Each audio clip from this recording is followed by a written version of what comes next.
সাংবাদিক মাসুদ কামাল সাহেব একজন জন্মগতভাবে সর্বজান্তা মানুষ।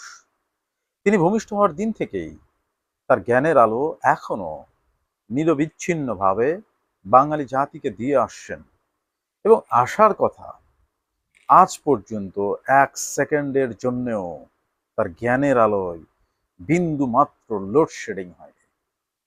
তিনি সর্ববিষয়ে সব জান্তা শামসুদ্দিন।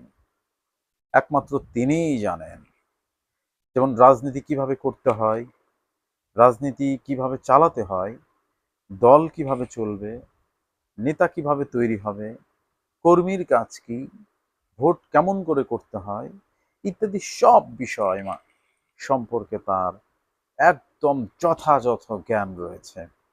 তার প্রতিটি চুলের চুলকুপ একাধিক বিষয়ে ডক্টরেট ডিগ্রির সমান জ্ঞান ধারণ করতে সক্ষম। এটি একটি বিশ্বের ইতিহাসে মিরাকল ঘটনা।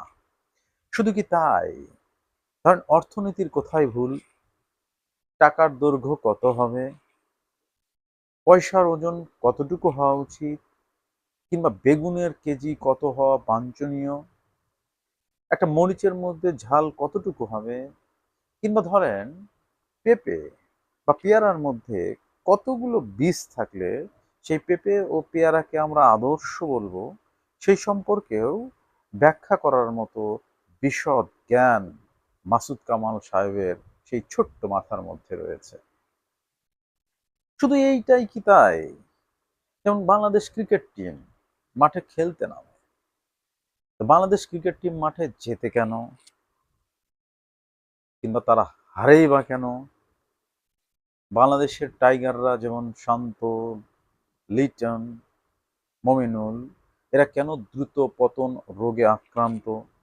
কিংবা ধরেন জাকির আলীর চুইংগাম চিবানোর পেছনে এক যে মনস্তাত্ত্বিক কারণ সম্পর্কে ব্যাখ্যা দেওয়ার ক্ষেত্রে একমাত্র উঁচু দরের স্পেশালিস্টই হলেন আমাদের এই সর্বজান্তা মাসুদ কামাল সাহেব। তিনি মানুষ নয় ভাই, তিনি এক আশ্চর্যজনক মেশিন। শুধু তার সামনে একটা ক্যামেরা ধরুন আর একটা মাইক্রোফোন সেট করে দিন, ব্যাস। পৃথিবীর এমন কোনো বিষয় নাই যেই বিষয়ে তার ডক্টরেট করা নাই। অর্থাৎ তিনি আমাদের গর্বের হাজার বছরের শ্রেষ্ঠ বাঙালি সাংবাদিক কাম বুদ্ধিজীবী। এখন ধরেন আপনার পেটের অসুখ, তাহলে এখন আপনার করণীয় কি? আপনার করণীয় হলো একটাই, আপনি ক্যামেরা এবং মাইক নিয়ে